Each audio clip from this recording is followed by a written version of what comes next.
ẹ jẹ́ kí n máa kí gbogbo ọmọ kóòtù òjíire bíi pé ẹ kú dédé àkókò yìí níbikíbi tẹ́ bá ti láǹfààní láti máa gbọ́ mi. Ohun tí mo gbọ́ ni ò gbà kí n dákẹ́, ohun tí mo gbọ́ ló gbà kí n gbìyànjú láti sọ̀rọ̀, torí pé kòrún ní ó ń dò yí ká ní lọ. Ìròyìn tí mo gbọ́ láàárọ̀ jẹ́ ilé tó bà mí lọ́kàn jẹ́ díẹ̀. N ò tí gbàgbọ́, ṣùgbọ́n mo ń béèrè lọ́wọ́ ara mi pé ṣó lè rí bẹ́ẹ̀ ṣá? Tó bá rí bẹ́ẹ̀, báwo ni ó ṣe rí bẹ́ẹ̀? Kò tí ì yé mi o, mo sì meditate lọ́wọ́ o lórí ẹ̀ o, so mi ò tí ì mọ̀. N tá gbọ́ tá kà jáde ni pé iléeṣẹ́ ológun, àwọn security agents, wọ́n ti sọ̀ráǹdì àwọn tó jí àwọn akẹ́kọ̀ọ́ yẹn gbé. N tá dẹ̀ gbọ́ tá kà jáde ni wípé no escape route. Ìyẹn túmọ̀ sí pé kò sí ọ̀nà àbáyọ, kò sí ọ̀nà àgbàjáde, kò sí ọ̀nà àgbà sálọ fáwọn ajínigbé tó kó àwọn ọmọ wa pẹ̀lú àwọn olùkọ́ wọn. Ọmọ 39 nínú igbó láti more than 30 days. Nínú olùkọ́ 7 wọ́n pa ẹyọ kan, ó kù 6. Èèyàn 45 nìyẹn nínú igbó nínú tá kà jáde. So àbájáde ìwádìí fi hàn wípé ẹni tó jẹ́ ring leader àwọn ajínigbé ọ̀hún, ọmọ bíbí ìjọba ìbílẹ̀ Oríire local government náà ni, ọmọ bíbí ìjọba ìbílẹ̀ Oríire ni nípínlẹ̀ Ọ̀yọ́. Lílé tó túmọ̀ sí wípé ibẹ̀ wọ́n bí sí, ibẹ̀ ló dàgbà sí, ibẹ̀ náà ló tún wá ń jà, ló tún padà jà lógun. Gbogbo ọmọ káàárọ̀ òjíire. A lè pé ò ní rí bẹ́ẹ̀ kó rí bẹ́ẹ̀. Dífáfẹ́ni tí ń lànà àgbàrá lẹ́rùn. Ṣé bẹ́ẹ̀ ni, ṣé bẹ́ẹ̀ kọ́? Ó jẹ́ kàyéfì. Ni mo fi ní bọ́ bá jẹ́ mi lẹ́yìn ni, bẹ́ẹ̀ ṣe wọlé sórí ètò yìí, ẹ kàn mọ́ pín kó délé kó dóko, kó dẹ́sẹ̀ kùkú, kó dọ́nà jíjìn, kó kàwọn ìjọba wa lára. Gómìnà Ṣèyí Mákindé, Ààrẹ Bọ́lá Ahmed Tinubu, gbogbo àwọn gómìnà lẹ káàárọ̀ òjíire. Ká béèrè lọ́wọ́ wọn, bí wọ́n bá ń sùn káta wọn ń pẹ́ wò, wọ́n bá létí àwọn di káta wọn lólobó. Ẹni tí ń pẹ́ ọ̀dákẹ́, bó bá lọ́wọ́ ń gbàgbọ́ ya, etí rẹ̀ ó dì. Because bí tọ́rọ̀ òun dé dúró nísìn, ó pe gbogbo wa sí àjọ tó nírònú, kò pè wá láti dúró dèjọba mọ́, ó pè wá láti react bó ṣe yẹ ká react. Náà kí ni ìròyìn tí mo gbọ́? Ó ní wípé àwọn akẹ́kọ̀ọ́ ọ̀hún tó wà nínú igbó, wọ́n láwọn ICC wọ́n ti wá fi helicopter kó wọn lọ sí Kaduna. Àwọn tó jẹ́ àgbà bẹ̀ wọ́n ní mọ́tò wọn fi kó wọn, ń bo wọ́n kó wọn gbà. Ẹ dákun, báwo ni helicopter ṣe débi tí wọ́n wà tí wọ́n fi píìkì wọn? Àwọn sọ́jà wa, àwọn security agents tí wọ́n ní wọ́n sọ̀ráǹdì inú igbó, wọn ò dẹ̀ gbọ́ ariwo helicopter, torí helicopter ò lè wọ bìkan jẹ́jẹ́ láyé. I mean, kí helicopter ó débì kan nìsín ká má gba ariwo ẹ̀ ó jí gbogbo lélẹ̀. Ní gbogbo àwọn ìlú, gbogbo àwọn ilé tó bá wà ní surroundings yẹn, wọ́n á mọ̀ wípé nǹkan kan débẹ̀. So èmi wá ní kí n sáré béèrè lọ́wọ́ yín pé báwo helicopter ṣe dénú igbó jọ̀ọ́ jẹ̀tẹ́ tó píìkì àwọn tó fẹ́ píìkì nínú igbó. Bẹ́ẹ̀ bá gbàgbé, nínú ètò tí mo ṣe lánàá, mo béèrè ìbéèrè kan tó wà vital. Mo láwọn ológun wá sọ pé àwọn ti gé wọn dé, kò sọ́nà tán lè gbà sá sílùú míì tàbí tán lè gbà sá lọ. Mo wá ń béèrè pé bo ni wọ́n ti gé wọn dé, how many kilometers síbi táwọn yẹn gangan wà, kí ni distance wọn síra wọn. God bless you ẹni tó ra sticker fún mi ní wáyé tí God bless you sir. Wípé kí ni distance àwọn ológun yìí sí àwọn ajínigbé yìí, because distance wọn láti jìn gan, torí àwọn ajínigbé ò mọ̀ wípé wọ́n ti gé àwọn dé, wọ́n mọ̀ pé wọ́n ti surround àwọn, wọ́n mọ̀ pé wọ́n ti block àwọn. Tán bá súnmọ́ wọn kí ni wọ́n jọ ń sọ síra wọn,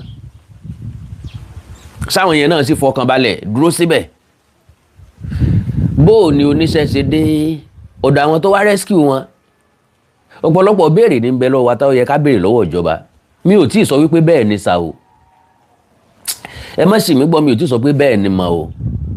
Ìròyìn tó tẹ̀ mí lọ́wọ́ láàárọ̀ yìí ìlélẹ́yìí tí mò ń sọ jáde, tí ì sọ pé bẹ́ẹ̀ lórí o. Kò tí ì sẹ́ni tó tí ì fìdí ẹ̀ múlẹ̀, ṣùgbọ́n mi àtẹ̀yìn mọ̀ wípé lọ́pọ̀ ọgbà tó bá yẹ kí ìjọba ó fìdí ẹ̀ múlẹ̀ lórílẹ̀‐èdè Nàìjíríà, tó bá ti jẹ́ tí yóò takò wọn tàbí tí yóò affect wọn tàbí tí yóò yẹpẹrẹ wọn, wọn ò ní fìdí ẹ̀ múlẹ̀.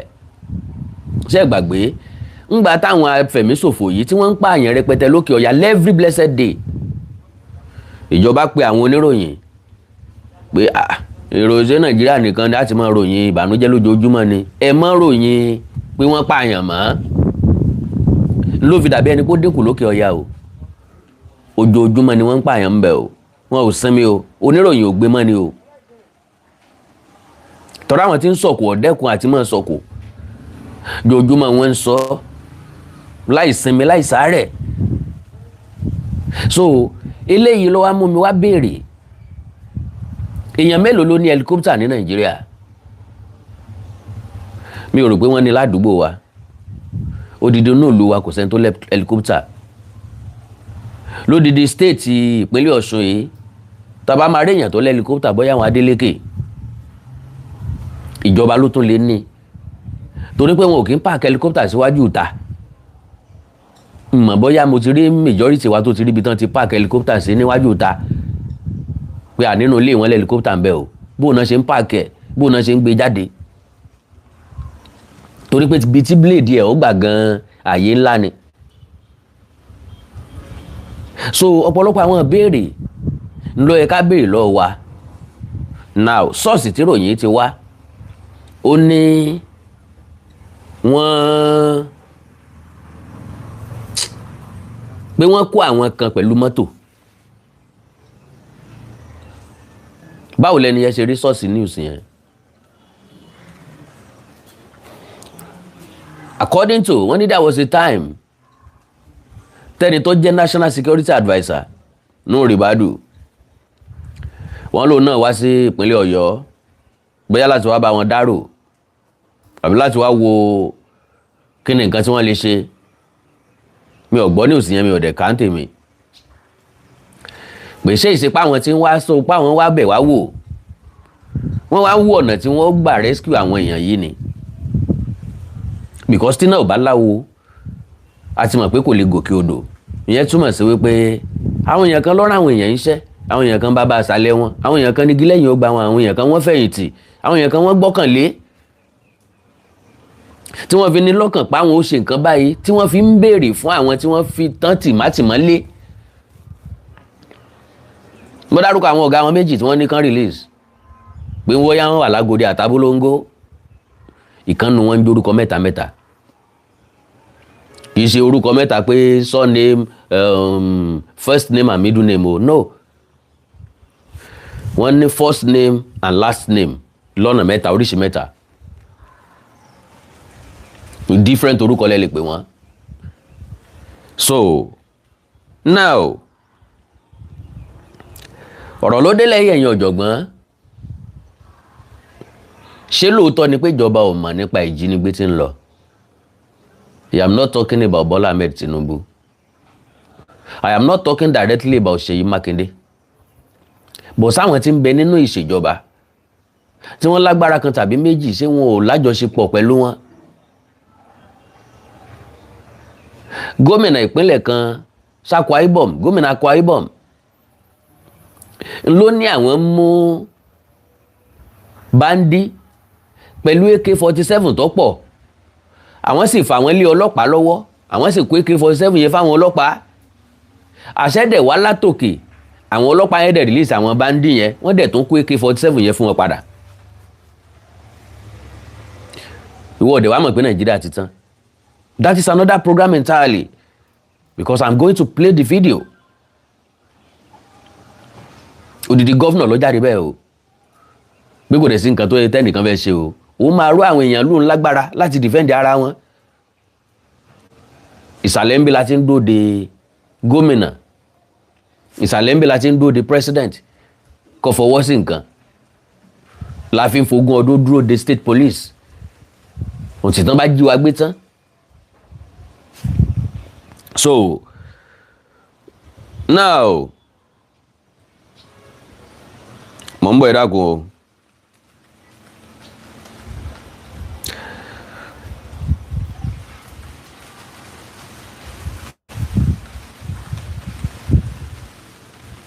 Mo ń bọ̀ o. Okay.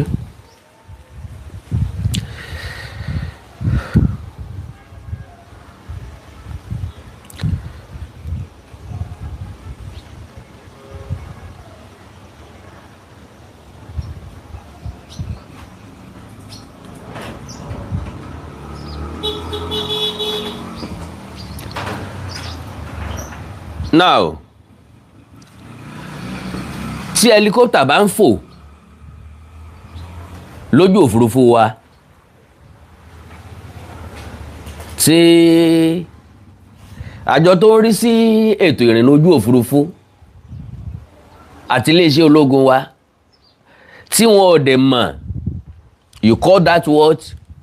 I call it stupidity of the highest order. Because lórílẹ̀-èdè aláwọ̀ dúdú Áfíríkà táwọn wà yìí, ọ̀pọ̀lọpọ̀ àwọn kọ́ńtírì ní bẹ́ẹ̀ ẹ mọ̀ tí ẹja rìn jìnnà, ẹja ń Burkina Faso. Àbílẹ̀nu ọjọ́ mẹ́ta ẹ̀kọ́ ni orílẹ̀-èdè Burkina Faso náà mú pléènì ọmọ ológun wa mọ́lẹ̀ pẹ̀lú àwọn ọmọ ológun 9 àbí 8 tí ń bẹ nínú ẹ̀, tán mú wọn dè mọ́lẹ̀, tán ni wọn ò ní lọ. Tinubu ṣàṣẹ láti rán àwọn èèyàn lọ síbẹ̀, wọ́n ẹ̀sẹ̀ lọ bẹ́ẹ̀. Burkina Faso ńlẹ̀ ń bẹ lásán ni o. Population Burkina Faso tó Lagos State o. Irú Burkina Faso ní ètò, wọ́n mọ iye bàálù tó wà lójú afẹ́fẹ́ wọn. Nàìjíríà ò mọ iye bàálù tó wà lójú afẹ́fẹ́. ń bọ́ jẹ́ pé ń tán fi sídi ke mọ́nítọ̀ kọ́ mọ́ mọ́nítọ̀ ó ti ṣeré lọ. àìsísẹ́ ọba aláṣẹ làágùn ó ti ṣe fàájì lọ. bóyá jagun bóyá bí tó ti ń control tó ń control ló gbégo kìnní kan ẹgbẹ́ nífi lẹ́yìn ó ṣe fàájì, àbí tó ti ń fọwọ́ rin obìnrin ń jà kín kọ́lọ́run ṣàánú yín.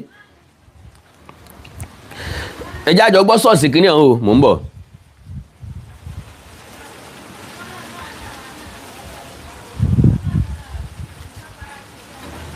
Instead of telling you about how a... Shut up, Joe. Ẹ má bínú jàre. Bó bá jó òótọ́. I will put forth to you is this. Since 23 day of June is today 2026. Good morning, everyone. This is Ẹ ti gbọ́ pé déètì àárọ̀ yìí ni. a very sad update, and I don't think that saying it on social media is going to change anything. But it is important we say it as it is. Of course. It is important that people know what is actually going on. And this is about the Oyo State students and teachers who were abducted from their school, who were kidnapped by these Islamic extremists. And after the whole did and done, you know, they demanded for Sharia, and at the end they said they did not demand for Sharia. Now, because of the controversies, the criticism that people started lashing upon them and their fellow Muslims, because we were feeling that these people are not talking enough, because they like what these terrorists are doing. I was one of the people who are feeling like that, and I still feel like that.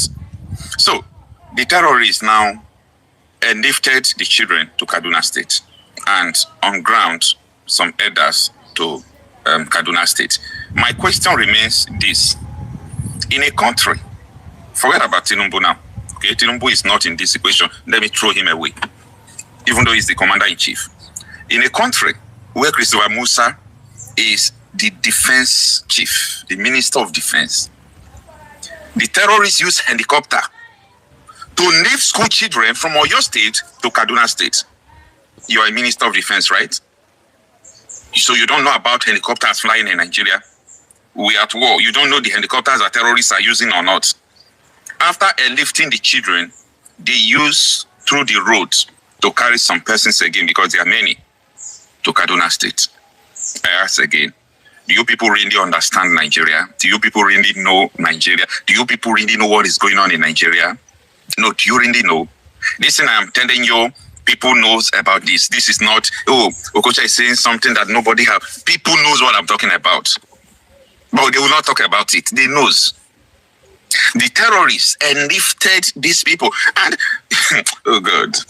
You see, there was a day military went to confront these people. Like, I can't imagine what happened that very day. I believe, this is an assumption, okay? I believe that before those military personnel approaches the terrorists, because they know their location when they were in Oyo State, even now in Kaduna State, they know their location. So when they were approaching, I believe insider called the terrorists, the military are approaching. Go after them first. That was why the military that went there could not do anything and they kill one of them. If not, they would defeat them. When the vigilante went to confront them, the vigilante said that the only reason they were unable to rescue these people and finish these terrorists because they killed some of the terrorists when the vigilante people went there. And the vigilante members, none of them sustained even injury. They did not kill any of them. This is because there is no insider source who is telling them that the vigilantes were coming, this or that. No. Pàápàá, like I said, pé mo sáré wá pàápàá ni láti wá kan drop information yìí kí n debate mi lọ. Ó ní wípé tẹ́ bá gbọ́ nǹkan tí brother mi yìí sọ. Ó ní ṣé Minister of Aviation àbí Minister of Defence ṣé wọ́n fẹ́ sọ pé àwọn ọmọ helicopter tó ń rìn ní Nàìjíríà bẹ́ẹ̀ helicopter ṣe ń rìn ní Nàìjíríà then kí wá ló dé tí wọ́n fi wọ́n joyè àwòdì tí wọ́n ò lè dádì ẹ gbé. That is number one. Number two, ó ní wípé ńgbà tí iléeṣẹ́ ológun ń lọ sọ́dọ̀ àwọn ajínigbé pé insider wà láàrin wọn tó ti sọ fáwọn yẹn wípé wọ́n ń bọ̀ o. N tó gbé mi wá gangan, do you know it? N tó gbé mi wá ni wípé àná la ṣẹ̀ṣẹ̀ ká wípé iléeṣẹ́ ológun ní àwọn ti gé àwọn ajínigbé yìí dè. Àwọn ti gé wọn dé. Wọ́n ti blọ́ọ̀kù gbogbo ọ̀nà tán lè gbà jáde. Ṣé ẹ̀dẹ̀ gbàgbé pé nínú ètò yẹn náà mo ń sọ wípé n fẹ́ gbọ́ pé sọ́rí o.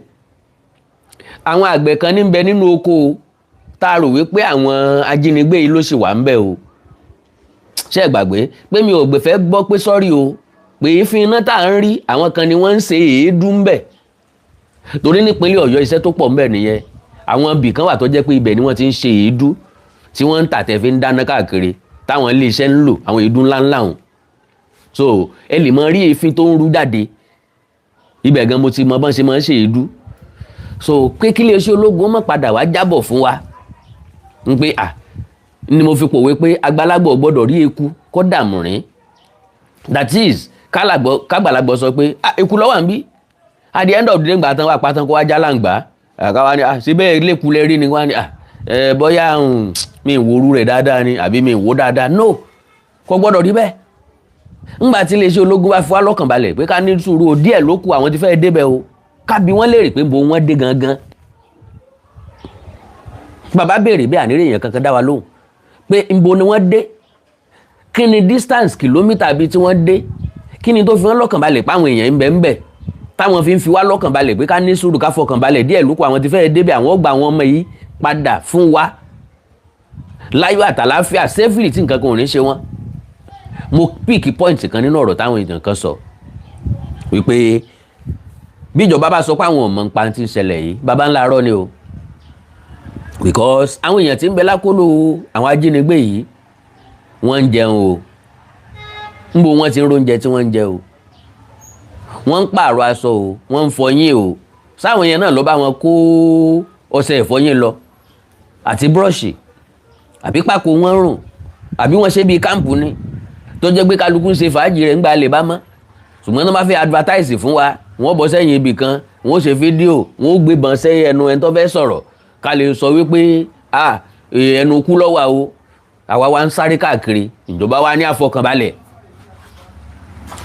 kí ni wọ́n fi wá lọ́kànbalẹ̀ lé lórí kí ni wọ́n fi wá lọ́kànbalẹ̀ lé lórí so gbogbo àwọn nǹkan yẹn wà stake gbogbo àwọn nǹkan yẹn wà stake now ibi tí mò ń lọ lélẹ̀ yìí bíjọba bá ní àfọkànbalẹ̀ tá a sì fọkànbalẹ̀ tá a sì nígbàgbọ́ nínú wọn sáwọn náà ń tàn wá lẹ́ẹ̀kọ̀ọ̀kan tó yẹ pé wọ́n ń fi ọkàn wa balẹ̀ lórí òfegè à ń gbọ́kànlé wọn míwá ọ̀tọ̀ ní nǹkan táwọn ń ṣe lábẹ́lẹ̀ ọ̀pọ̀lọpọ̀ béèrè la béèrè lọ́wọ́ wọn tí wọn ò rí dáhùn ṣé àwọn sọ́jà àwọn iléeṣẹ́ ológun yẹn lóòótọ́ àwọn tó ń jagun mọ bí wọ́n ṣe ń jagun but láàrin àwọn DSS wà ń bẹ̀ àwọn ọlọ́pàá wà ń bẹ̀ àbí bẹ́ẹ̀ kọ́ ni àwọn sọ́jà wà ń bẹ̀ àbí bẹ́ẹ̀ kọ́ ni now bó ni wọ́n ṣe ń rin ìrìn àjò wọn lójúmọ́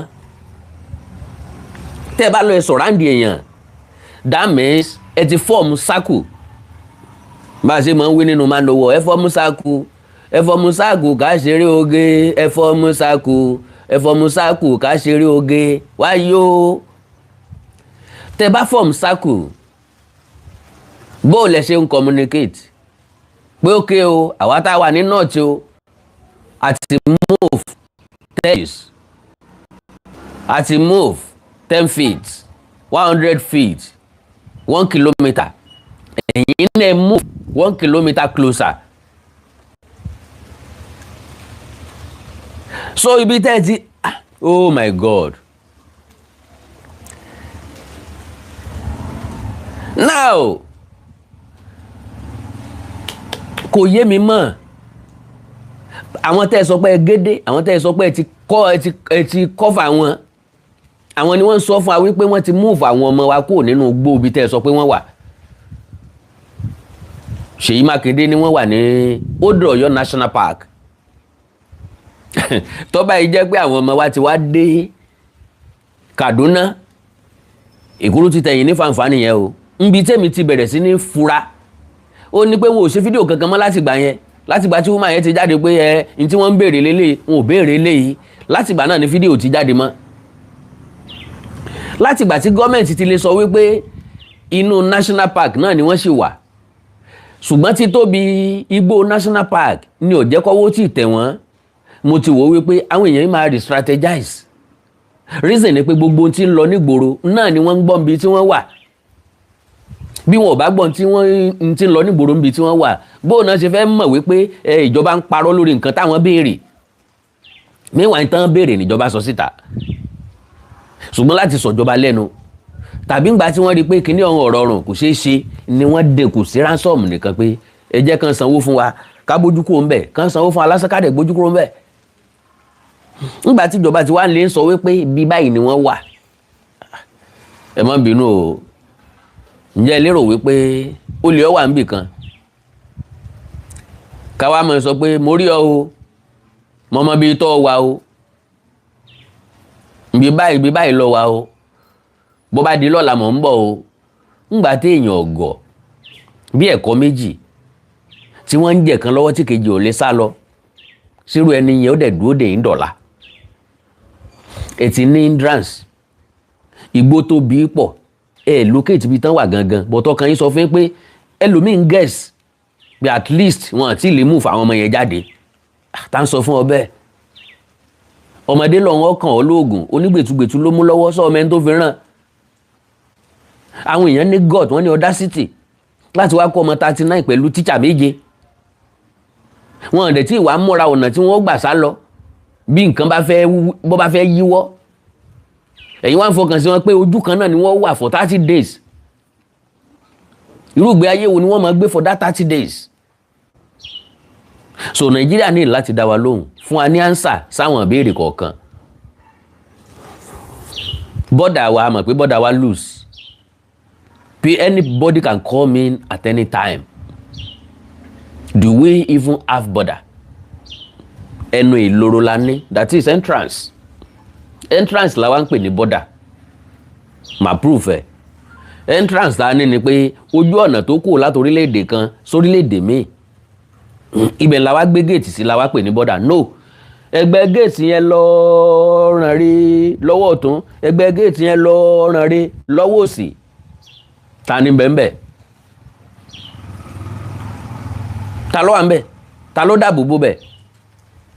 So tí n bá lè gba ẹnu ìloro yín wọnú ìlú, màá dẹ̀ gbanú igbó wọ bẹ̀, ọ̀pọ̀lọpọ̀ igbó lọ wọnú bẹ̀ náà. Ṣé gbogbo èèyàn lọ́gọ̀ ni? Ṣé gbogbo èèyàn ló fẹ́ gbẹnu bọ́dà ni? Oríṣiríṣi àwọn ọmọ ìlú mi, ọmọ country mi, ọmọ Burkina Faso, ọmọ Chad, ọmọ Niger, ọmọ Cameroon ni wọ́n wọ Nàìjíríà on a daily basis.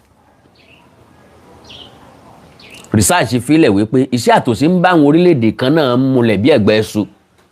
Wọ́n dẹ̀ ń gbọ́ news lójoojúmọ́ pé lucrative job ní ìjínigbé ní Nàìjíríà, and they are all coming in to come and take their own share of the cake. Okay, Nàìjíríà náà lọ́bẹ̀ wà ní ìsìn o, ẹjá lọ́bẹ̀ ká lọ bù ú. Bó jí ọmọ gbé ní north kò sẹ́ni tí ó dàwó, bó jíyàn gbé north kò sẹ́ni tí ó dàwó, ọrùn ìjọba wọn máa push ẹ̀ sí. Ṣùgbọ́n jí ẹnìkan gbé ní south tàbí kó jí ọba wa gbé ní south, á bẹ̀rẹ̀ sí kówó jọ nísìn, á ṣe GoFundMe, á bẹ̀rẹ̀ sí fàkán nọ́mbà síta nísìn, á bẹ̀rẹ̀ sí ní dáwó, wọn yóò pín, wọn gbowó lọ. Ẹ wúrú ilé ìtọ́sẹlẹ̀ nígbòho, wọ́n já aláboyún gbé, jíyàn gbé, wọ́n béèrè 300 million fún ransom. Wọ́n wá negotiate, wọ́n wá come down sí 150 million naira. Are you kidding me? 150 million naira just like that. Bóyá 150 ni wọ́n kó jọ, bóyá kò pé 150 tán kó jọ. Wọ́n sáwò pé bóyá bọ́n bá ti rówó, ó yẹ kí wọ́n gba ilé náà bẹ́ẹ̀, kí wọ́n release àwọn èèyàn wa. Wọ́n gbé owó ránṣẹ́ sáwọn ajínigbé, ẹni tó gbowó wá wọn pa. Aláboyún tá torí ẹ̀ sáré káàkiri ṣe wàhálà kiri pé kán má bàa pa o, ẹja gbé ransom lọ o, káwo condition tó wà o, torí ọmọ tó torí oyún tó ní o, condition rẹ̀ bóyá ó ti fẹ́ bí o, because wọ́n ló ti heavy. So wọ́n tún pa òun náà. Ntí lè ṣe ológun lè sọ after like 33 or 34, 35 days táwọn ọmọ wa ti wà ní ugbó ní pé ká fọkàn balẹ̀. Àwọn wà on top of the situation, àwọn ti surround wọn, kò síbi tí wọ́n fẹ́ gbà lọ. Bọ́ báyìí jẹ́ pé lóòótọ́ làwọn ọmọ wa ti dé Kaduna, kí ni iṣẹ́ ológun tó fẹ́ sọ fún wa? Ìbéèrè yẹn n tí rèèyàn dá mi lóhùn. Helicopter mélòó ní bẹ ní Nàìjíríà? Èèyàn mélòó ló lè afford helicopter? Ibo ni wọ́n ń pààkì ẹ̀ sí? Ṣé airport náà ni? I need an answer for that. Ṣé airport ni àbí helicopter Nàìjíríà ní parking space? Like I said, in the entire Ilé Ifẹ̀ o, mi ò rí lébi tí wọ́n ti lé helicopter o. Ní gbogbo Ifẹ̀ pátápátá látòkè délẹ̀, mi ò rí ibi tí wọ́n ti ní helicopter o. Ní gbogbo ìpínlẹ̀ Ọ̀ṣun, mi ò rí ibi tí wọ́n ti ní helicopter o. Bọ́n bá wá ní, a gbọ́dọ̀ mọ àwọn tó ní. Ìsídàkọ́ tọ̀ ọ́ jẹ́ former governor, tàbí jọ́kọ́ jẹ́ former general. Bàbá wa Àlàní Akínrìnàdé mi rò pọ́n lẹ́líkópítà. Bí wọ́n bá fẹ́ gùn wọ́n lọ gùn state ni. Bí wọ́n bá fẹ́ gùn o, wọ́n lọ gùn ní state ni. Ó túmọ̀ sí pé Nàìjíríà mọ gbogbo ẹni tó lẹ́líkópítà. Bẹ́ẹ̀ helicopter mi bá wá wọlé tá a mọ̀. Now that means àwọn helicopter tó wá gbá àwọn eléyìí, bóyá bòmí wọn ti wá, but kí ló dé tó jẹ́ pé Kaduna wọ́n gbé wọn lọ? Ó túmọ̀ sí pé Kaduna bèèsì àwọn tó rán wọn ń ṣe. Kaduna ni comfort zone wọn, níbi tí wọ́n ti máa rí kí lorúkọ ẹ̀ facilities tí wọ́n need. Àkàndọ̀ ọ̀rọ̀ Awíkonko, mi ò ní láti drag ọ̀rọ̀ yìí púpọ̀.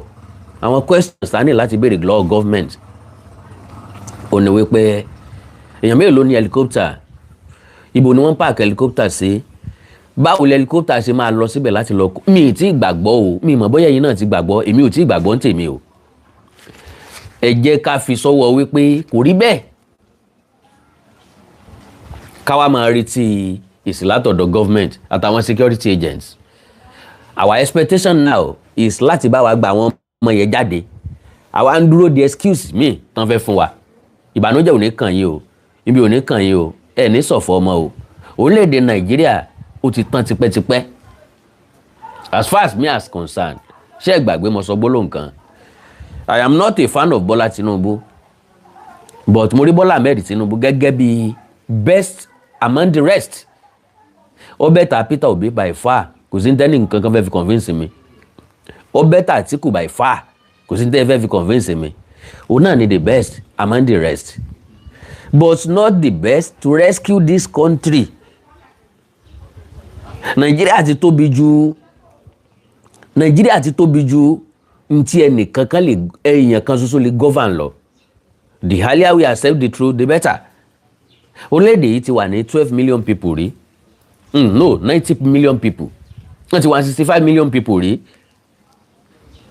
wọ́n ti wà ní 90 million people wọ́n ti wà ní 120 million people àtijọ́ wà ní 160 170 million people láti ìgbà náà láti ṣe census gbẹ̀yìn o approximately là ń lò lónìí ń pé àti máa lé ní 200 million people approximately ni that means ngbà tí Nàìjíríà wà ní 65 million 70 million ó ṣe é control pẹ̀lẹ́ nìkan Lagos State ní ìsìn go and count their millions so Nàìjíríà ti tóbi jù fẹ́yàn kan the earlier we face the reality the better. Táwọn tí ń bẹ ní Senate tí wọ́n bá yọ lórí burúkú táyé wọn ò fẹ́ ta táyé wọn ò fẹ́ bàjẹ́ ó yẹ kí wọ́n gbófin kalẹ̀ kí wọ́n sọ pé kí Nàìjíríà ò pín táwọn tó wà ní House of Rep táwọn bá fẹ́ ṣọ̀fọ̀ táwọn bá fẹ́ dààmú ó yẹ kí wọ́n wọ́nà láti pín Nàìjíríà bí mi àtẹ̀yìn bá fẹ́ ṣe dáadáa tá a fẹ́ fìyà jẹra wa ká dìbò fún Bọ́lá Ahmed Tinubu padà ká pín Nàìjíríà ní second term tá a bá pín kó dá wa padà sí regional government ká ti bẹ́ẹ̀ kọ́kọ́ bẹ̀rẹ̀ pípín náà. So tẹ́nìkan tó bá ń fọkàn sí pé Nàìjíríà ilé máa da lọ tó oorun rẹ̀ sùn kó o tún àlá rẹ̀ lá èmi àkàndọ̀rọ̀ ayọ̀kọ̀ kó conclude in my mind this Nigeria as far as I'm concerned can never be great no way it can never be great at all no solution for this country sorry to use that language I am not God o but at least mo ti wà lórí ilẹ̀ alààyè ní ìsìn for more than 50 years. Pé èèyàn gbọ́njú ó mọ̀ tó yàtọ̀ sósì ńgbà tó bá ti ń pọ̀ ọmọ ọdún 12 13 ó ti mọ tí ń lọ ó ti mọ bóúnjẹ bá wà nílé bóúnjẹ ò sí nílé ó ti mọ bí mọ́mí ẹ bá lówó lọ́wọ́ bí dáàdì ẹ ò lówó lọ́wọ́ ó ti mọ capacity provision látọ̀dọ̀ àwọn parents ẹ. So láti ìgbà náà láti ń gbọ́ pé Nàìjíríà máa dáa ntọ́ bà mí lẹ́rù jù ní pé lọ́dún 1979 Kọ̀líńtì Àyìnlá ṣe rẹ́kọ̀dù kan ó pe ní mẹ̀kúnnù ń jìyà ibi Nàìjíríà ń rè yí o ó mọ̀ ń bà mí lẹ́rù o ìdẹ̀rùn òsì fún mẹ̀kúnnù mọ́ o kí ló ti jẹ́ èwe fàyè 1979 ni mo ń sọ fún ẹ̀yàn o and that 1979 I was just 4 years old ọmọ ọdún 4 péré ni mo wà. Inflation yìí ti máráyé lójú ìyẹn ló máa ń bọ̀ yìí o ewédú tọrọ di sílè méjì o ìlú ò tiẹ̀ fararọ ẹ̀yin ọ̀jọ̀gbọ́n ẹ̀yin ìjọba ẹ wá sọ sọ̀rọ̀ yìí o ẹ̀yin tọrọ yìí bákan o ìdẹ̀rùn òsì fún mẹ̀kúnnù mọ́ o kí ló ti jẹ́ èwe fàyè epo ti léwó gàrí ti léwó olúbọ́dì góòlù o iṣu ti léwó gàrí ti léwó èlùbọ́dì góòlù o ewédú tọrọ di sílè méjì o ìlú ò tí ẹ̀ fararọ. Wọ́n wá nílùú ọ̀fararọ láti 1979 láti 1978 78 ni 78 79 ní rẹ́kọ̀dù yẹn mẹ̀kúnnù ń jìyà you can find it.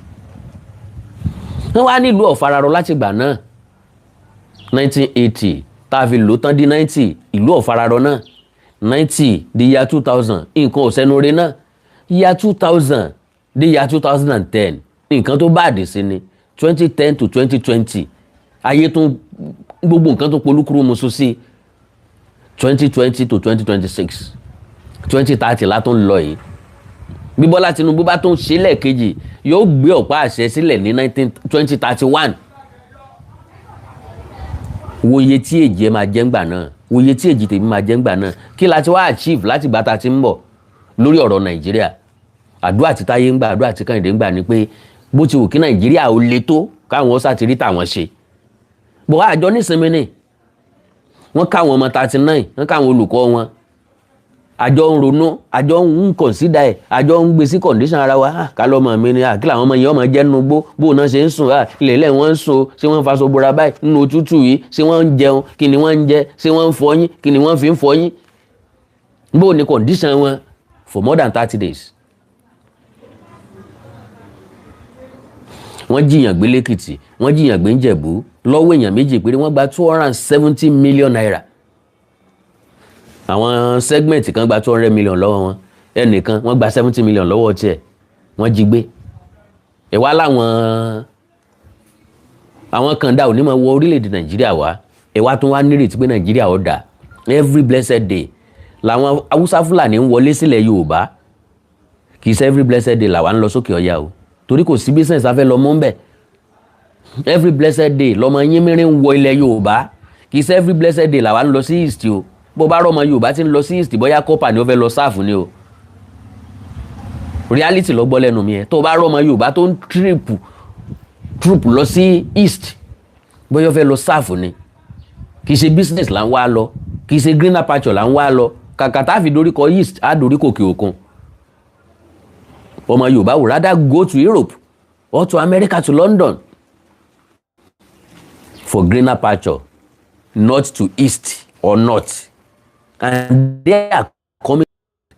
ó ti tó bí ọdún mélòó kan tí mo ti sọ sẹ́yìn ìwọ ń dream láti lọ sókè òkun ilé dáàdì ẹ̀ ń da ahoro ń bì yìí àwọn Fúlàní ọ̀ máìn láti gbélé ahoro yẹn bó bá jẹ́ pé yàrá kan ló ti wó ń bẹ̀ wọ́n máìn láti gbé yàrá méjì tó kù tàbí yàrá mẹ́ta tó kù yàrá bí tó ti wó yẹn wọ́n á fi igi brace ẹ̀ wọ́n máa sùn nínú ẹ̀ èyí náà mọ̀ pé àṣà àwọn èèyàn ní sun bíṣà àwọn èèyàn ń manage o àwọn èèyàn ń try o meanwhile wọ́n fẹsẹ̀ múlẹ̀ láàrin yín wọ́n wo ibi tán ti máa strike ẹni tí wọ́n bí sí ìjọba oríire ló káwọn èèyàn wá láti wá jà àwọn lólè ọ̀pọ̀lọpọ̀ àwọn Fúlàní ló wà nínú igbó wọ́n ń dúró dàsìkò tán fẹ́ strike wọ́n ń dúró dàsìkò tán fẹ́ wọ àwọn skul yín tó wà nínú igbó yẹn bó bá wù yín ẹ máa gbàdúrà fún Nàìjíríà ẹ máa gbàdúrà fáwọn olórí yín kí wọ́n tó máa ṣe kí wọ́n tó máa kówó yín jẹ síwájú sí i the earlier the better tá a bá pín Nàìjíríà o kò sọ́nà àbáyọ kankan mọ́ tí Bọ́lá Tinubu bá ti fail as far as me as concerned I will never vote for anybody in my lifetime again I will never.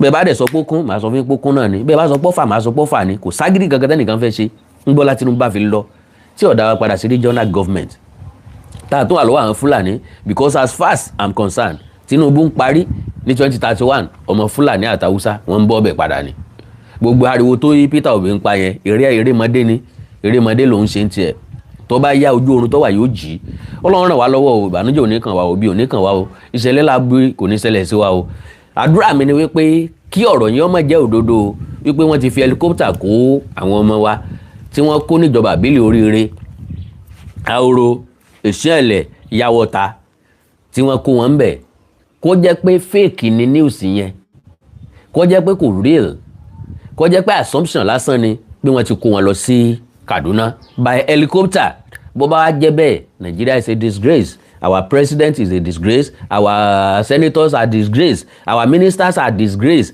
our security chiefs they are all disgrace and they have disappointed us